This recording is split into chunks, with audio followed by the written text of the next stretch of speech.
Mukunda jewellers మొట్టమొదటి factory outlet ఇప్పుడు కూకట్పల్లి, కొత్తపేట్, సోమాజిగూడ మరియు ఖమ్మంలో. ఇదే కాకుండా చివరగా నేను కొత్తగూడ శ్రీనివాస్ రెడ్డి గారికి గతంలో చెప్పిన విజిలెంట్ అండ్ ఎన్ఫోర్స్మెంట్ డైరెక్టర్ ఈ రోజు వారి బాధ్యత ఉన్నారు.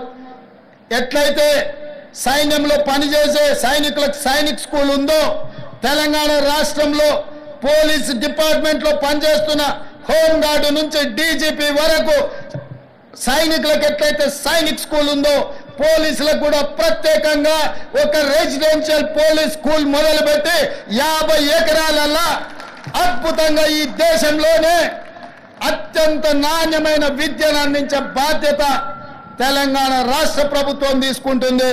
ఒకటి హైదరాబాద్ లో ఈ పక్కల్లే గ్రేహౌండ్స్ ఉన్నది. నిన్న మన భూ కబ్జాదారులు 150 ఎకరాలు ఆక్రమించుకోవాలని ఆలోచన చేసిండ్రు.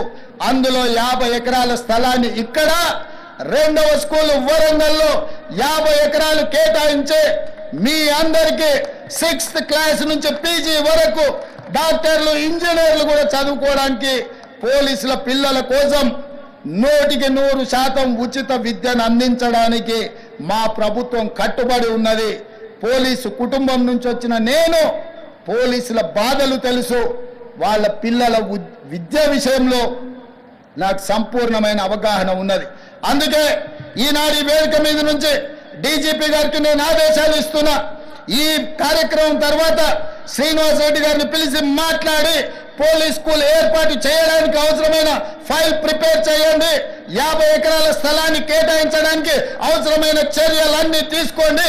రాబోయే 2 ఏళ్లలో ఇక్కడ పోలీస్ స్కూల్ ఉండాలి. హోంగార్డు నుంచి డీజీపీ వరకు ఏ హోదా అయినా మీ పిల్లలు చదువుకోవాలంటే అందరూ ఒకే దగ్గర చదువుకోవాలి, ఒకే దగ్గర ఉండాలి, ఒకే దగ్గర తినాలి, ఒకే దగ్గర పడుకోవాలి. అప్పుడే ఈ అంతరాలు తగ్గుతాయి. మీ పిల్లలు సుశిక్షితులైన భారతీయులుగా మారుతారు. అందుకే మిత్రులారా, పోలీసుల యోగక్షేమాలు, పోలీసుల యొక్క సమస్యల్ని తీర్చే బాధ్యత నాది. మీరు నిశ్చింతగా ఉండండి. డిపార్ట్మెంట్ లో ఉన్న ప్రతి సమస్యను ఒక్కొక్కటిగా పరిష్కరించి మీకు ఒక మంచి గౌరవాన్ని పెంచే విధంగా, మీ సమస్యల్ని పరిష్కరించే విధంగా ఈ ప్రభుత్వం పనిచేస్తుంది. మీరు తెలంగాణ సమాజానికి నాణ్యమైన సేవలు అందించండి. పోలీసు గౌరవాన్ని పెంచండి. పోలీస్ అంటే సమాజంలో చేతులెత్తి నమస్కరించే విధంగా మన వ్యవహార శైలి ఉండాలి, మన నిర్ణయాలు ఉండాలి. మధ్యలో అక్కడక్కడ టీవీలలో, సినిమాలలో చెప్తుంటారు ఫ్రెండ్లీ పోలీసింగ్ ఉండాలని. నేను కూడా ఒప్పుకుంటా ఫ్రెండ్లీ పోలీసింగ్ ఉండాలని.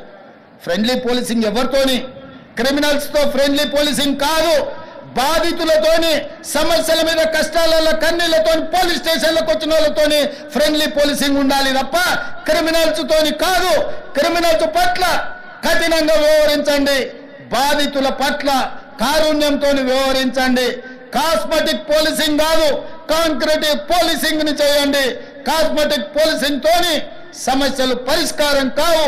కాంక్రీట్ పోలీసింగ్ చేయండి. శాంతి భద్రతలను కాపాడండి. శాంతి భద్రతలు ఉన్నప్పుడే ఈ రాష్ట్రంలో పెట్టుబడులు వస్తాయి. పెట్టుబడులు వస్తేనే నిరుద్యోగ యువతి యువకులకు ఉద్యోగ ఉపాధి అవకాశాలు వస్తాయి. తెలంగాణ రాష్ట్రమే ఈ దేశానికి ఒక మోడల్ గా కావాలి. సుమన్ టీవీలో మీ పర్సనల్ అండ్ బిజినెస్ ప్రమోషన్స్ కోసం కింది నెంబర్కి కాంటాక్ట్ చేయండి.